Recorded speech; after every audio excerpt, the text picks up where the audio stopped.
Halo Sobat Noba di seluruh benua. Gimana nih?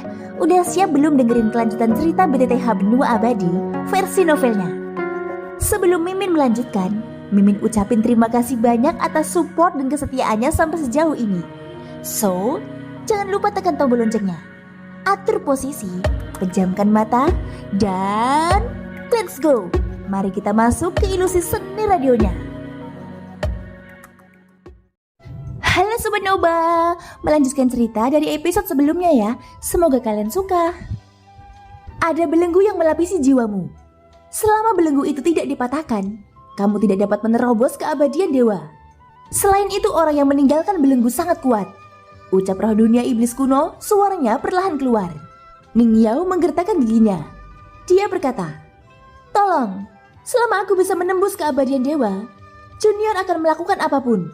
Ucap Ning Yao meraung marah, menunjukkan kegilaan yang mendesak. Jika dia tidak dapat menerobos keabadian dewa saat ini, dia khawatir dia bahkan tidak bisa keluar dari sini. Saat Ning Yao menggertakkan giginya, suara halus dari roh dunia iblis kuno terdengar. "Aku dapat membantumu menerobos keabadian dewa, tapi ada syaratnya," ucap roh dunia iblis kuno. "Apa persyaratannya?" ucap Ning Yao. Ning Yao tahu dia tidak akan pernah bisa membuat terobosan. Ada lapisan belenggu dari jiwanya, dan belenggu inilah sesuatu yang ditinggalkan Zuzang sebelum kematiannya. Membiarkan kekuatan para raja roh di istana surga manusia hanya berhenti di langkah ke-9. Namun Zuzang tidak membasmi mereka sepenuhnya.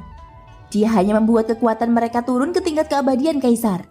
Untuk Xiaoyan, keberadaan istana surga manusia memang menjadi dorongan terbesarnya agar dia segera meningkatkan kekuatannya.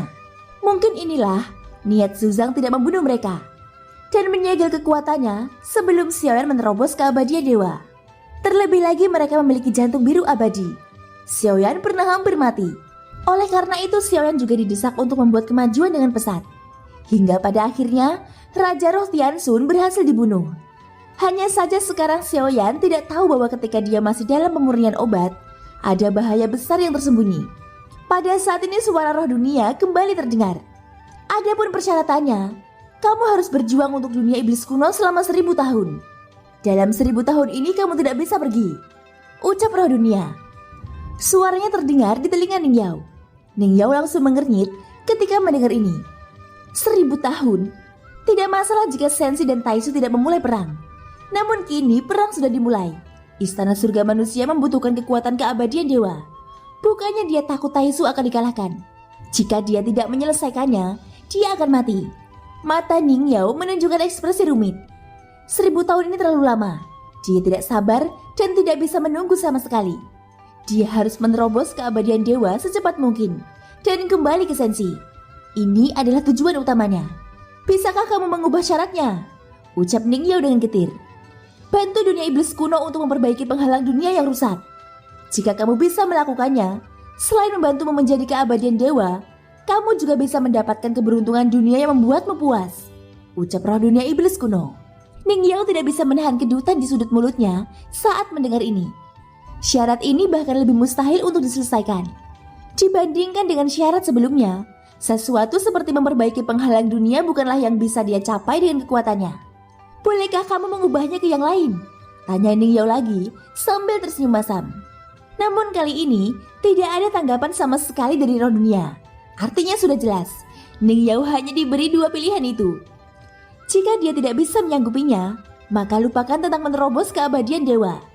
Untuk situasi dunia iblis kuno saat ini, selain kedua syarat tersebut, yang lain tidak ada nilainya. Sialan, Zuzang, mengapa dia harus membelengguku? Brengsek, gumam Ning Yao dengan wajah galak. Dia perlahan menutup matanya, menunggu tubuh fisiknya dibentuk kembali.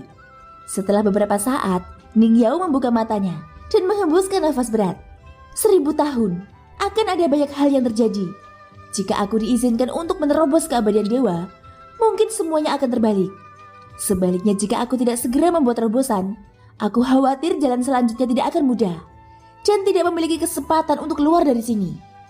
Aku juga tidak akan memiliki kekuatan untuk mencari tahu siapa yang membunuh Tianxun.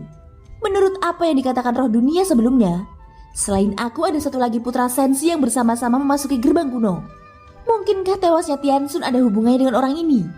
Ucap Ning Yao sambil merenung. Dia masih belum menemukan jawaban pastinya. Tiansun memiliki jantung biru abadi. Bagaimana mungkin dia bisa mati? Memikirkan hal ini, Ning Yao tiba-tiba terkejut. Ketika dia memikirkannya dengan hati-hati, dia merasa lebih takut. Tewasnya Tiansun jelas bukan suatu kecelakaan. Namun hal itu dilakukan dengan perencanaan yang matang. Artinya orang itu memiliki metode menangani jantung abadi. Tidak apa-apa jika orang yang melakukannya berasal dari dunia iblis kuno. Namun Ning Yao memiliki intuisi bahwa orang yang membunuh Tiansun tidak berasal dari dunia iblis kuno. Setelah melenyapkan Tiansun, bukankah hanya masalah waktu sebelum menjadi gilirannya?